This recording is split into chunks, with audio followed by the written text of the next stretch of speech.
is the cosmic dimension. For example, in the bottom stage, the non-manifest, we are in what I've already defined as inverted space, where everything is everywhere, which is another basic metaphysical principle. Right? Palace of Mirrors, we've discussed many times. In our minds, we are attuned to the implicate state where we are aware of what we imply behind what we express. An example would be radio waves, which are everywhere. They're not specific by their location in space, and they can be transduced into sounds that can be heard in our broadcast, radiate from a definite loudspeaker, and consequently are located in space. Get all that? Let me go through that again. See, I knew that. An example would be radio waves, which are everywhere. They're not specific by their location in space, and they can be transduced into sounds that can be heard in our broadcast and radiate from a definite loudspeaker and consequently are located in space. Okay? That's you. You're the loudspeaker. That would be the first mode of breathing, participating in the divine act whereby the non-manifest becomes manifest. If you think in terms of physics, waves are waves of energy, and in certain circumstances they can behave as particles. The reality behind the universe is very different than the way it appears on the surface. Let us say the manifest is a means of expressing something of the nature of reality which does not have a form and is not located in space and time. Okay? This is advanced stuff, right? We start with this first form of breath in which as we breathe in, we withdraw from the appearance of the physical world and also our interpretation of our problems and find peace and serenity in a kind of inverted space and are in touch with all reality from the inside. That's as you inhale. So you know that practice that we give where you draw in the light of Nur, the all-pervading light, universe of all-pervading light, and you inhale, and as you inhale, you draw this into your body, and as you draw it into your body, you imagine it as a crystalline, translucent light. Okay? It's not, but that's what you have to give it some kind of identity, or your mind won't deal with it. Right? So you're drawing in this crystalline, translucent light into your body when you inhale. Everybody's done that. And then your body starts to sparkle. So what have you just done?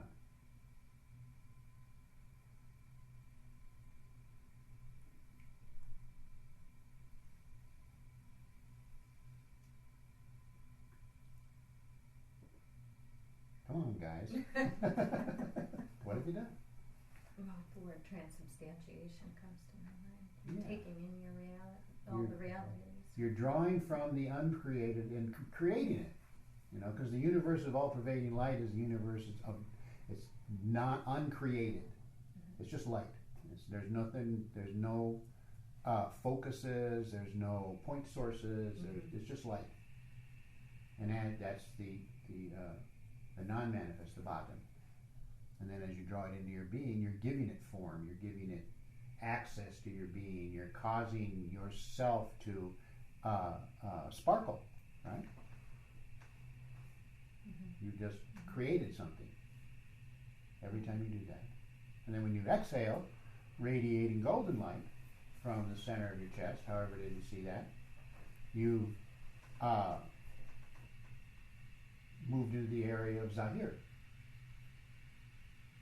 which, by the way, is translated as the star, generally. It's a form of there's several words for manifestation, but Zahir means, radiance. Okay? Radiant light. Mm-hmm. You want to do the rest? No, you go ahead. Keep going. Okay. That's me being fair. The Libra in you. For the record. As we breathe in, we have the feeling that we are withdrawing, but in fact, as you know, nature goes through an alteration between summer and winter. The energy of the trees withdraws into the roots, and then in the summer it all manifests on the surface, bursts out into a form of expression. Let us say that instead of our withdrawing, we are participating in the divine act whereby all things get recycled in the winter solstice only to flurry forth as we start to exhale. Now there's an interesting metaphor, isn't it? Which could tell you that all of existence, however it is that you are experiencing it, is the world of metaphor. Everything that you see. I remember, oh my gosh, I don't even remember, I was long before I knew what a Sufi was. I was standing on a bridge overlooking an interstate. And I was just watching these vehicles coming and going, you know. How it is, I'm sure everybody's had this experience. And I suddenly saw the interstate and all roads, you know, little roads as capillaries, the interstate are arteries and veins of the interaction of humanity and the energy that we are continually increasing, actually. Right? It was a very profound experience. It was one of my very first really deep metaphysical, mystical experiences, recognizing the flow of energy that is our world as manifested through cars and trucks. Is that a funny idea? It's a funny idea, but there it was, you know, and it was a recognition that it was one of my first recognitions that there's a whole lot more going on here than we ordinarily see. There's a lot going on that we don't necessarily see. Where was I?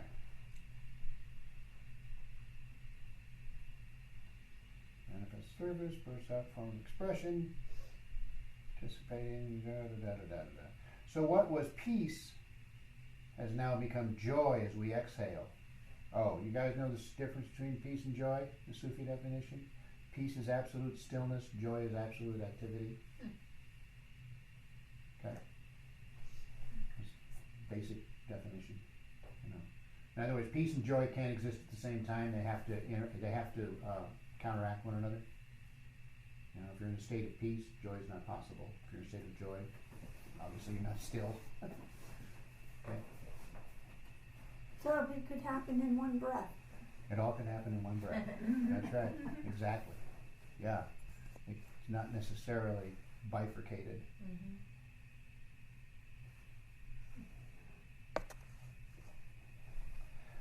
I'd like you to experience these emotions very strongly.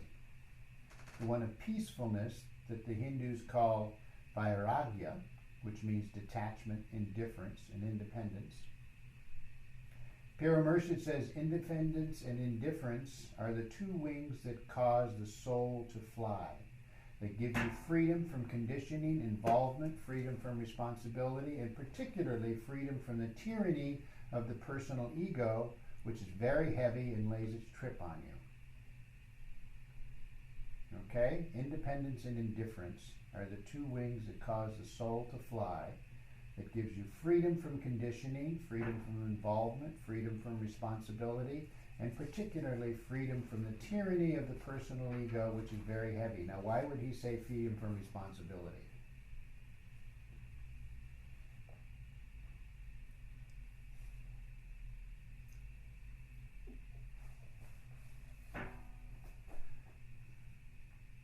Puzzle, huh? Can you read the statement again?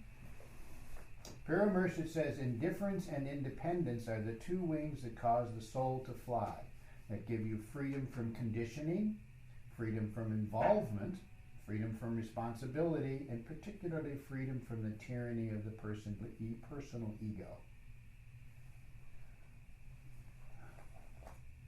How's that feel? Feels kind of weird, doesn't it? It's Involvement. like the strings are breaking. Like you can fly. Yeah, yeah, but you have to let go of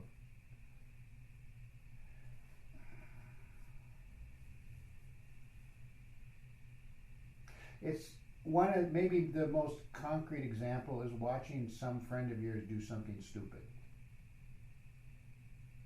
And you know it's stupid. You know it. There's no question in your mind. This is the dumbest thing you've ever done. And you don't say a word. Why wouldn't you say a word? I mean, it happens to me all the time. I'm constantly watching that happen. I'm doing it myself. Why wouldn't you say a word? It's their experience to have. Yeah.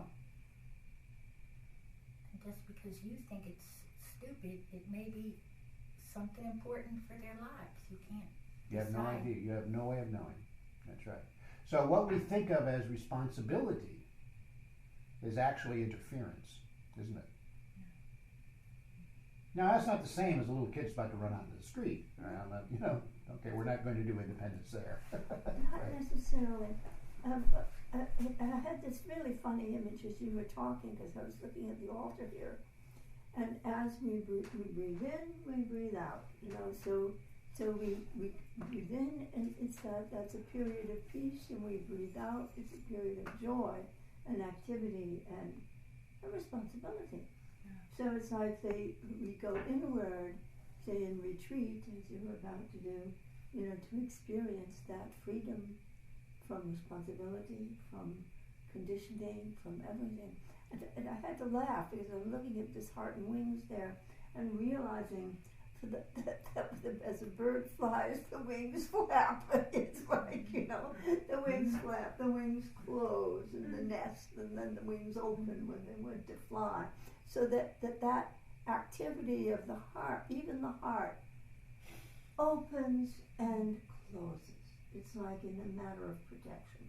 It's a constant interaction between joy and peace, between that expansion, which you can think of in a sense as activity, or peace as well, but also both happens continually. Would you agree? I don't know. Does it make any difference?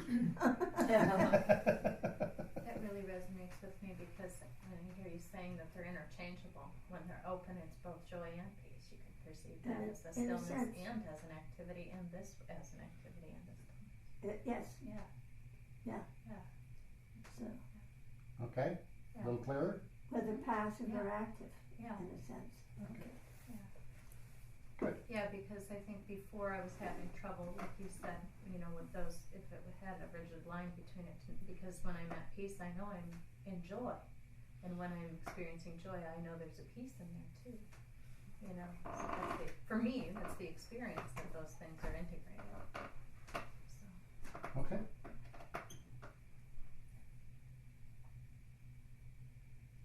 It's as though you feel like saying, which is what you just said, at last I have a moment of freedom and peace.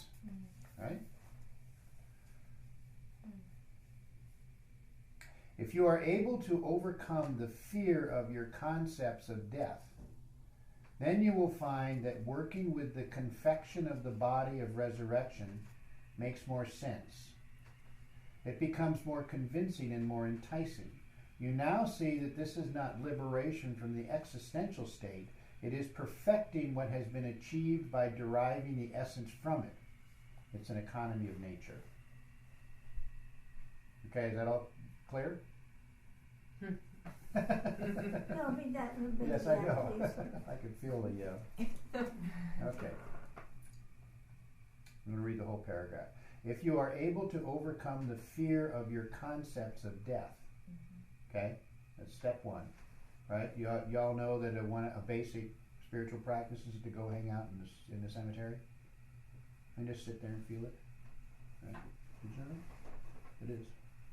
Or just to sit and, what's this? It's a basic Buddhist practice, I think, to sit and contemplate your death at least once a year.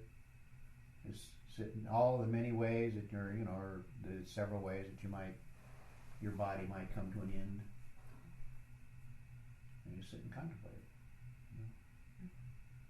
it. And it, when you do that, it becomes quite friendly.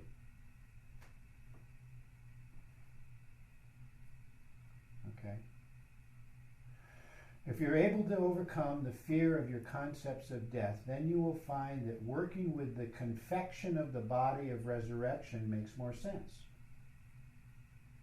Remember we did the body of resurrection last time? Mm-hmm. It becomes more convincing and more enticing. You now see that this is not liberation from the existential state. Okay? Because we often see it as I'm being freed from all of my stuff, right? Okay, that's not what it is. It is perfecting what has been achieved by deriving the essence. So every time that you breathe in light and exhale light, you are in fact participating in that perfection. Right? You're not withdrawing from the existential state. You're not saying this is not, this is not real. This is real. Mm-hmm. It's real stuff. Mm-hmm. You are enhancing your experience. It's an economy of nature. All right? Remember that nature never wastes anything? There's no such thing as a void. I mean, we won't go into that. That gets really complicated. What is it? Nature abhors a vacuum, right? The word that is used by the Sufis for resurrection is Ya Qayyum. This practice meant very much to me in my life when I was doing a lot of retreats. The triple wazifas, Ya Qadam, Ya Qahar, Ya Qayyum. Ya Qadam. The beginning of time reminds you of the Big Bang, the whole evolutionary process. Yet Qahar, which is the quintessence, dominates the scene. It's like what you experience in Samadhi. Qahar is the sovereignty. And then Ya Qayyum is resurrection. All that has been achieved is quintessentiated. Will we find that word in the OED? And it is offered back again, recycled into the whole programming of the universe. The evolutionary process is like a spiral instead of a circle. The divine programming is dynamic. It keeps on improving. Now this is where we have to, take it on faith. You can see it if you look for subtle signs. But it's important to recognize that there is an improvement taking place, even though when you listen to the news, it might not seem that way. It might seem as if it's going in reverse, but that's not the case. Like when we did the universal worship for a group of people on New Year's Eve, I pointed out something quite marvelous. Despite the many traditions that cultures have about when New Year's is, right? Everybody around the world also celebrates that one day, 1st of January. All around the world. They might have their own separate celebrations, like Chinese New Year's is the 29th of January, I think, and I don't remember when Rosh Hashanah is. It was last month. And the Jewish New Year and other cultures have their own version of New Year's, but everybody around the world also acknowledges January 1st. How cool is that? That's a coming together that never was before. That's one of the little signs that there's something taking place. Everybody can agree, let's go party. New Year's Eve. Right? We must be happy. Okay, where was I? It keeps on improving thanks to the experience of each one of us. Okay, I'm going to save this. I smell the chicken soup. You smell it? Good. Must be cooking. So we should probably go eat it. So let's take a break for lunch. Then we'll do this practice after lunch.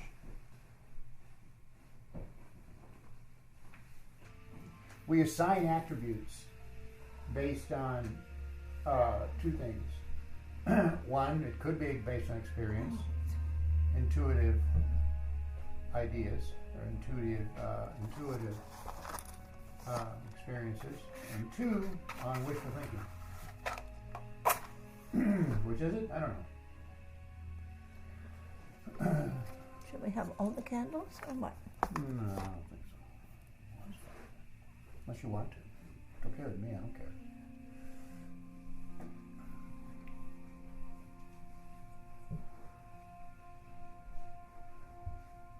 This is a soundtrack from a really wonderful movie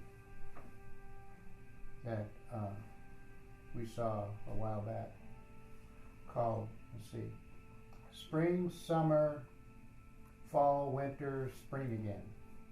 I guess that's the Something title. like that, huh? It's a Japanese movie. There's very little language, so it didn't I matter. thought it was Almost no Chinese. talking. Yeah.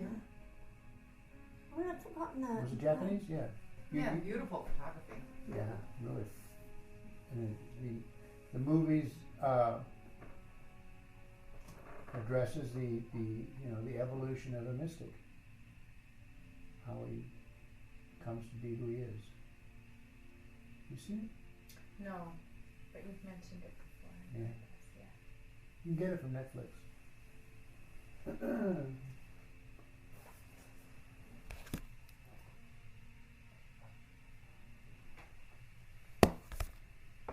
Actually, I use it for, I use the soundtrack for hypnosis sometimes. Just 'cause so, before we took the break,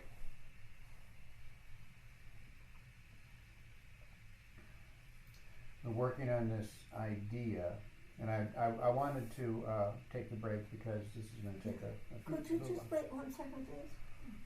Thanks, Terry.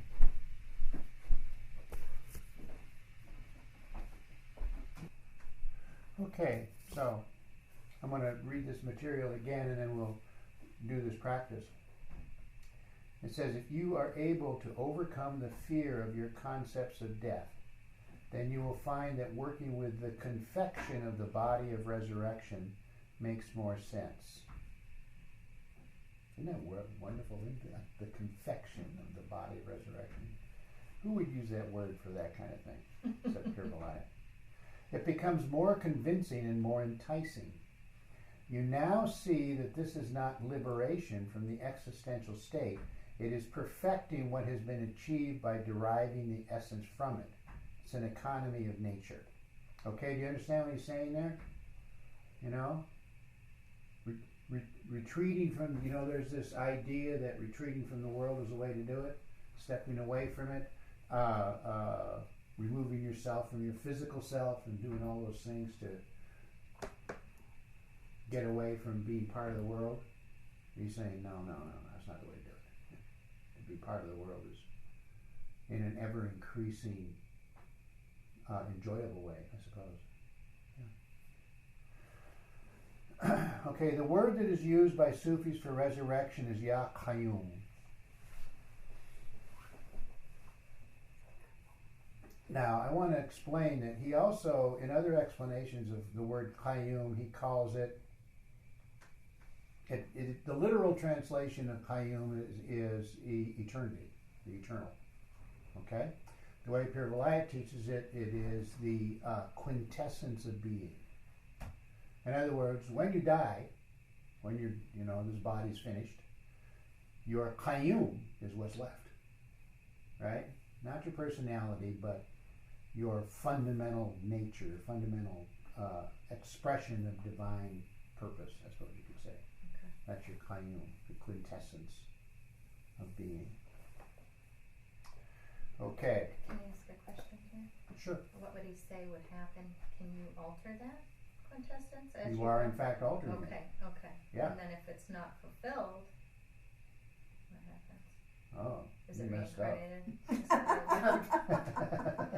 Who's to say what fulfillment means? I want to know all the roles. Bill pointed out. Show me I used to feel that it was an either or kind of situation. I'm not so sure about that anymore. Okay. I don't, you don't know what the status of any given soul is. Right. You know, I do know that, Like, how could we judge that? How could that be judged? you can't. The only one that can judge it is the soul itself. Okay. It decides, I suppose. Because I thought that the quintessence actually cannot be changed. It is No, it can be changed. the soul. There's learning and growth are possible, sure. Otherwise, as you move from life to life, you'd be continually in the same life, wouldn't you? Well, something is brought, but you have a point. But that's Okay. something like the personality, that it's changing. It's a tricky one. Because you're supposedly the soul is unaffected, even though it is Right. affected. So Why else it's do paradox. this? Yeah, it's a paradox. Why else do this? That's a quandary for me too. Yes, yeah, well, What comes to mind is like, I'm just thinking personally, what I've experienced is my soul contracted something unbeknownst to itself, and then it was revealed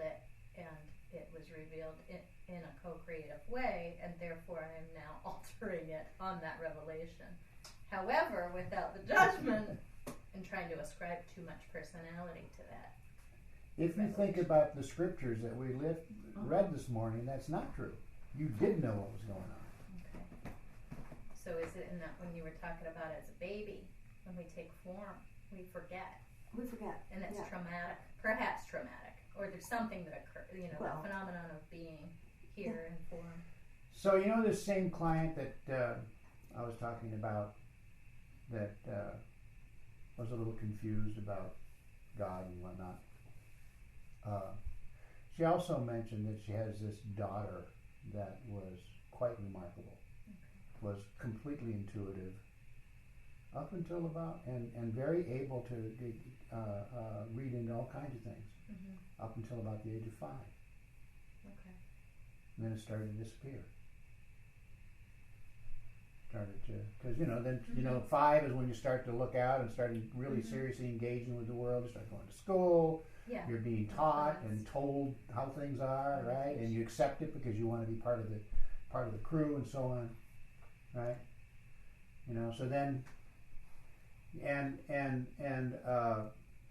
a hypnosis teacher that I have, Ron Esslinger, talked about it this way. We didn't get into metaphysics, but he did in a way, by pointing out that from the 4 stages of consciousness, beta, alpha, theta, delta, right? Okay, everybody knows that pretty much. Well, he said that up till the age of 5 or so, kids don't have any beta consciousness. You're still in alpha. They're in alpha a lot of the time, or sometimes they're in theta. Yeah. You know what theta is?